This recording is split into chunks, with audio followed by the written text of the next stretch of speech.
हैं, हम क्यों झूठ बोले, हमने नहीं सफ़र किया क्या?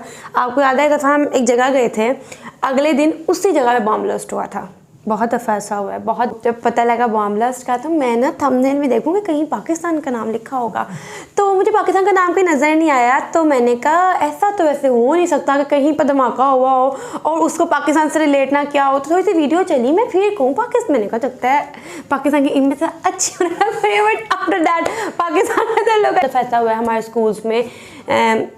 स्कूल्स में होते हुए ऐसी कंडीशन पैदा कर दी जाती थी कि टेररिज्म का अटैक हो गया। ठीक है, अस्सलाम वालेकुम, नमस्ते, सत श्री अकाल, welcome to YouTube channel Khadija Mehran reaction. It's me your host Khadija Waseem और मेरे साथ है मैं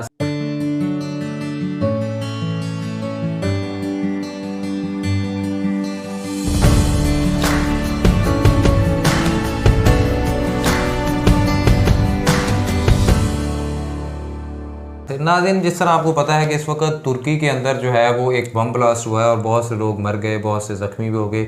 और जो तुर्की जो है उसके कोई ऐसा वो इंडिया को साथ कोई बेहतर ताल्लुकात नज़र नहीं आते, लेकिन इंडिया ने फिर भी जो है इसके लिए जो कंडोलेंस की है और एक अच्छे खैर खा लफ्ज़ों में इसकी जो है कंडोलेंस किया और इस पर अफसुर्दगी का इज़हार किया, सैडनेस का। तो अब देखते हैं इससे क्या जो है इम्पेक्ट आता है और इससे क्या बेहतरी हो सकती है। तो एक वीडियो है, वीडियो का लिंक आपको डिस्क्रिप्शन में मिल जाएगा। साथ साथ अगर आपने हमारा चैनल सब्सक्राइब नहीं किया तो मस्ट सब्सक्राइब हमारा चैनल और बेल आइकन लाजमी प्रेस करें। चलते हैं, नहीं देखते हैं। हेलो वेलकम प्रशांत धवन। आज के समय पूरी दुनिया में बात की जा रही है टर्की में हुए बॉम्ब ब्लास्ट के बारे में। यहाँ पर आप देख पाओगे टर्की के मिनिस्टर ने ब्लेम किया है ब्लैक लिस्टेड आतंकवादी संगठन को फॉर इस्तांबुल स्ट्रीट ब्लास्ट। यहाँ पे आप देख पाओगे, ये आपके सामने वीडियो है ब्लास्ट के। कुछ और वीडियोस भी अवेलेबल है ऑनलाइन जहाँ पे जब ब्लास्ट हुआ था वो प्रॉपर्ली दिखाया जाता है, मगर उसमें बहुत सारा ब्लडशेड है, वो सब मैं दिखा नहीं सकता यूट्यूब पे। मगर डिस्टर्बिंग वीडियो सामने आई है, करीब 6 लोग मारे गए हैं और बताया जा रहा है कि 90 के आसपास लोग बुरी तरीके से इंजर हुए हैं। एक आतंकवादी ने बॉम्ब कार में रखकर छोड़ दिया था और उसके बाद जो आम पेडेस्ट्रियंस है इस्तांबुल में, by the way Istanbul Turkey की कैपिटल नहीं है, टर्की की कैपिटल है अंकारा। मगर इस्तांबुल आप कह लीजिए टर्की का एक बहुत ही इंपॉर्टेंट इकोनॉमिक सेंटर है, बहुत ही इंपॉर्टेंट शहर है। जिस तरीके से इंडिया में मुंबई है वैसे ही आप कह सकते हैं टर्की में है इस्तांबुल। ना यहाँ पे आप मुझसे पूछ सकते हैं, अच्छा टर्की, पाकिस्तान, सीरिया वगैरह यहाँ पर तो बॉम्ब ब्लास्ट वगैरह होते रहते हैं, ये इसमें कुछ यूनिक बात क्या है? देखो, सीरिया पाकिस्तान में बॉम्ब ब्लास्ट वगैरह होते रहते हैं, वो अलग बात है, मगर टर्की का केस यूनिक है। टर्की में 2016 में लास्ट टाइम बॉम्ब ब्लास्ट हुआ था। 2015-16 में एक वेव चली थी टर्की में आतंकवाद की। टर्की का इतिहास रहा है कि इनके यहाँ क्या होता है कि जब एक बॉम्ब ब्लास्ट होता है ना, उसके बाद आने वाले 1 से लेकर 2 साल तक एक लहर चलती है आतंकवाद की, लगातार आतंकवादी हमले होते रहती है। तो इसीलिए टर्की में सब लोग अब डर रहे हैं कि क्या ये शुरुआत है, क्या अब लगातार आने वाले 2 सालों तक टर्की में बॉम्ब ब्लास्ट होते रहेंगे? क्योंकि 2015-16 में आतंकवादियों ने इतने बॉम्ब ब्लास्ट किए थे टर्की में कि 500 के आसपास लोग मारे गए और 2000 लोग इंजर हो गए थे। और इंटरेस्टिंगली इंडिया और पाकिस्तान ने भी यहाँ पर रिएक्ट किया है अपनी तरफ से। इंडिया ने यह कहा है कि बहुत बुरा लगा सुन के कि मासूम लोग मारे गए हैं। यहाँ पे आप देख पाओगे तुर्की में जो ट्रेजिक लॉस ऑफ लाइव्स है उसको लेकर भारत अपनी कंडोलेंसेस देता है। तुर्की अब टर्की का ऑफिशियल नाम है, पहले इस देश का नाम था टर्की, अब ऑफिशियली इसको कहा जाता है तुर्की, मगर सोशल मीडिया में काफी बार लोग इसको टर्की भी कहते हैं। पाकिस्तान में मैंने देखा कि पाकिस्तान की गवर्नमेंट ने तो सिमिलर स्टेटमेंट दी। इमरान खान ने एक अलग से वीडियो मैसेज रिलीज किया टर्की के लिए। मेरे पाकिस्तानियों, सबसे पहले तो जो तुर्की के अंदर इस्तांबुल में जो दहशतगर्दी का हमला हुआ और जिसमें कई लोग शहीद हो गए और कई जख्मी हुए, तो मैं सदर अर्दोगान और तुर्की के लोगों के लिए पाकिस्तानी कौम की तरफ से हम अफसोस भी करते हैं, इज़हार यकजहती भी करते हैं और हम दुआ करते हैं कि अल्लाह वो उनके घर वालों के लिए, उनकी फैमिलीज के लिए जो कि जख्मी हैं और जो इस दुनिया से चले गए, हम सब उनके लिए दुआ करते हैं। और पूरे पाकिस्तान के सोशल मीडिया में मैं देख रहा था कि लोग काफी कंसर्न थे टर्की के लिए। हालांकि मैं इस वीडियो में मैं आपको यही बताऊंगा कि टर्की में जो ओवरऑल रेडिकलाइजेशन बढ़ रही है उसका कहीं ना कहीं रिस्पॉन्सिबल पाकिस्तान भी है। मगर अभी पहले ये जान लो कि टर्की ने अभी के लिए ये कहा है कि जिन लोगों ने अटैक किया ना, इनको ये आतंकवादी हमला किया है, ये PKK के लोग हैं, ये कुर्दिश PKK एक सेपरेटिस्ट ग्रुप है, ये टर्की से कुर्दिश लोगों के लिए तोड़कर एक नया देश बनाना चाहता है। और ये जो ग्रुप है ना, ये यूरोपियन यूनियन और यूएसए ने बैन कर रखा है और टर्की का कहना है कि इन लोगों ने ही आतंकवादी हमला किया है। अब एक इंटरेस्टिंग बात यहाँ पर ऐड करने वाली ये भी है कि आपको पता होगा, रशिया ने जब यूक्रेन पे हमला किया उसके बाद दो देशों ने फैसला कर लिया कि ये दोनों देश नेटो को ज्वाइन करेंगे खुद की रक्षा करने के लिए रशिया से। ये दो देश है फिनलैंड और स्वीडन।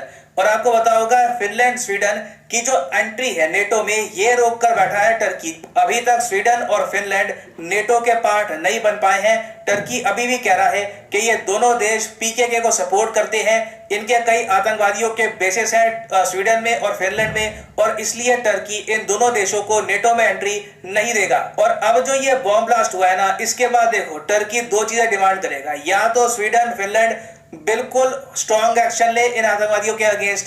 अगर ये दोनों देश नहीं लेते तो हो सकता है कि टर्की ऑल टुगेदर रिजेक्ट कर दे स्वीडन और फिनलैंड की एप्लीकेशन नेटो की मेंबरशिप के लिए। और उस केस में मैं आपको बता दूं, एक बार को नेटो के बाकी देशों में यह भी विचार होगा कि क्यों ना हम टर्की की पावर कम कर दे या फिर टर्की को निकाल दे, ताकि स्वीडन और फिनलैंड जो आप कह लीजिए बहुत यूरोपियन कंट्रीज हैं, यूएसए के बहुत ही करीबी रिलेशंस हैं उनके साथ, तो स्वीडन और नेटो को बचाने के लिए कोई बड़ी बात नहीं है। लॉन्ग टर्म में आज से 3-4 साल में टर्की को निकाल भी दिया जाए नेटो से।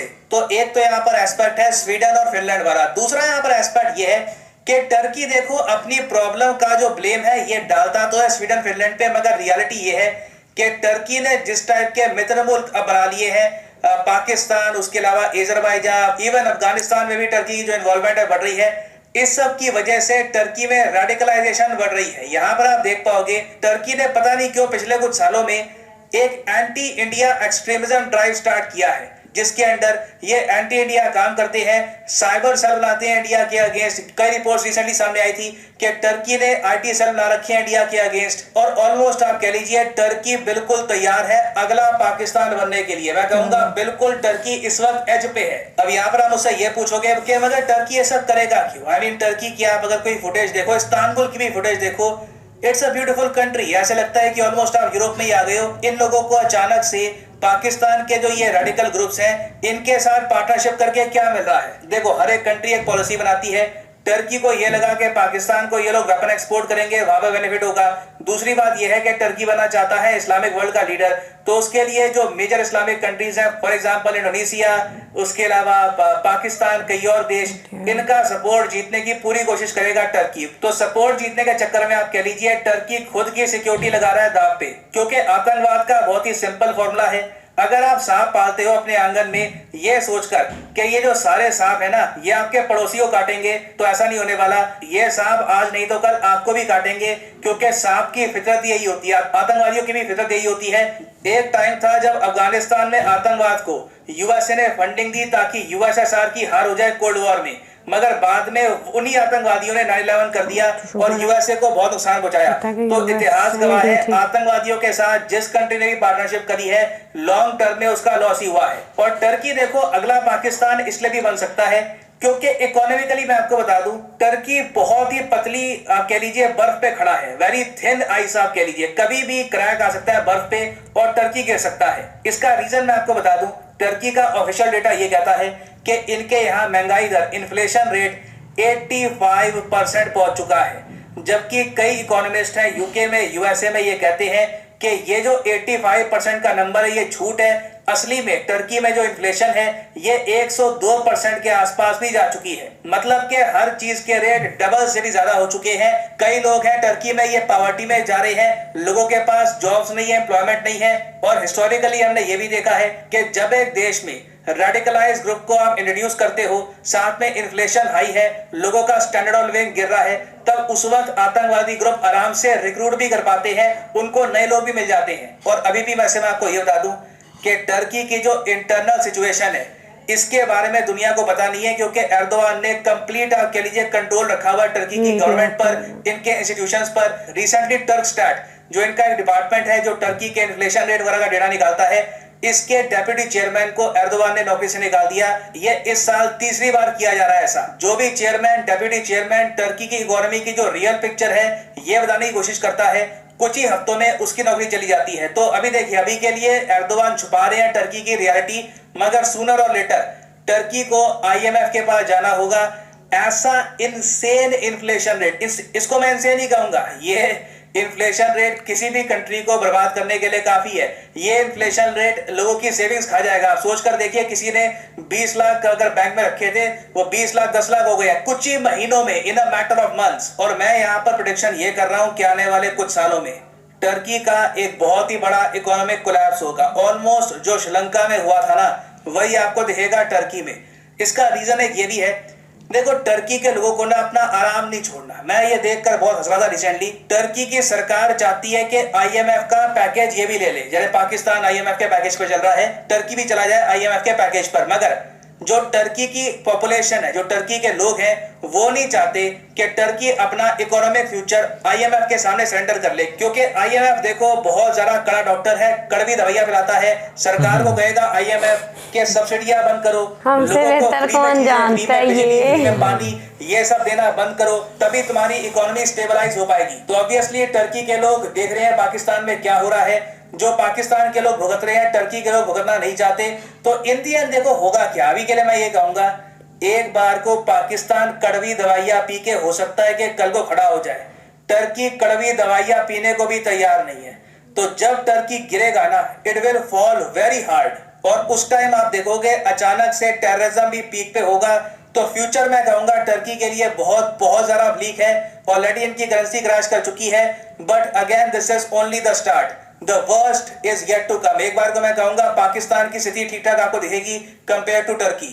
नाउ फाइनली आपसे मैं यहाँ पर एक क्वेश्चन भी पूछूंगा, जिसका आंसर आप सब लोग करोगे कमेंट सेक्शन में। क्वेश्चन यहाँ पर यह है कि हाल ही में वो कौन सी टीम है जो ICC T20 वर्ल्ड कप जीती है? पाकिस्तान को हरा के इंग्लैंड, ऑस्ट्रेलिया, आयरलैंड, इंग्लैंड जीत गया भाई। कमेंट सेक्शन में करिए उत्तर। सही आंसर मैं आपको नहीं देने वाला, इसका आंसर आपको पता होना चाहिए। पता है हमें, इंग्लैंड है। आंसर जो सही आंसर करेंगे उनकी कमेंट आखिर तक देखा था पहला मैच, दुनिया का पहला मैच। और हाँ देखो दीजा, मैं एक चीज कहूँ कि नहीं, मैं कहूँगी। अच्छा भाई, पहले अब मैंने पहले शुरू कर, चलो आप। नहीं, मैं कहूँगी, मेरी बात सुन लें, सब सुन लें। क्या दहशतगर्द सिर्फ पाकिस्तान में है? यार मेरी बात सुनो मेहरान, मैं मानती हूँ हैं, हम क्यों झूठ बोले, हमने नहीं सफ़र किया क्या? आपको याद है एक दफ़ा हम एक जगह गए थे, अगले दिन उसी जगह पे बॉम्ब ब्लास्ट हुआ था। बहुत दफ़ा ऐसा हुआ है, बहुत दफ़ा ऐसा हुआ है हमारे स्कूल्स में। स्कूल्स में होते हुए ऐसी कंडीशन पैदा कर दी जाती थी कि टेररिज्म का अटैक हो गया। ठीक है, हमने फेस किया है, वो नहीं आते थे बट हमें हर चीज़ की प्रैक्टिस करवाई जाती थी, हमने फेस किया ये चीज़। बट मैं आपको फिर कहूँगी कि आप ऐसा नहीं कह सकते कि पूरी दुनिया में सिर्फ पाकिस्तान में दहशतगर्दी है। नो, दहशतगर्दी हर जगह है। देखिए हर जगह सिर्फ गुड पीपल नहीं है, मतलब दुनिया गुड पीपल की नहीं है। हर जगह बैड लोग हैं, हर जगह ऐसे लोग हैं जो दूसरों को नुकसान पहुंचाना चाहते हैं। अब मेरी बात सुने, अगर let's suppose Russia properly Ukraine पे वॉर ना करता, मतलब ऐसे सबको पता ना होता, तो फिर भी कहते हैं कि पाकिस्तान वहाँ से उठ के आकर यूक्रेन में दहशतगर्दी कर रहा है। देखो दहशतगर्दी टेररिस्ट हर जगह पे होते हैं। बात यह है कि आप उनको डील किस तरह से करते हो exactly. और आप उनको किस तरह से रोकने की कोशिश करते हो। अब जिस तरह है तुर्की जो है वो डाली जा रहा है स्वीडन पे और दूसरा इस तरह की चीज़ों पे कि ये उन्हीं ने किया जी। चलो वो एक उनकी लॉजिक किस वजह से आती है कि 2016 में और आज 6 साल बाद ही हो रहा है। लेकिन मैं ये बता दूं कि ये सारी चीज़ें तो चलें अब चलती रहती हैं। ये इस तरह की इस चीज़ों को देखना पड़ेगा और ये सारी चीज़ें जो है इसको बेहतर करना पड़ेगा। लेकिन अगर हम इसकी इकोनॉमिकली कंडीशन पे देखें तो पाकिस्तान ने तो ऐसी मुझे तो ऐसे लगता है हमें गोलियों के ऐसे थब्बे खिलाए जा रहे हैं, हमें इतने इंजेक्शन लगाए जा रहे हैं, हमें इतनी कड़वी दवाइयाँ खिलाई जा रही हैं, लेकिन हम सुधरने का नाम ही नहीं ले रहे। ये चीज़ है। लेकिन तुर्की जो है तुर्की जो है वो कहते हैं ना, एक मेडिसिन आपको खिलाई जाए, एक वक्त आता है उसका कोई असर ही नहीं रहता है। वो बंदा कहता है ये तो आप और हैवी डोज और हैवी डोज हो, तो हमारे साथ तो चल रहा है वो सिलसिला।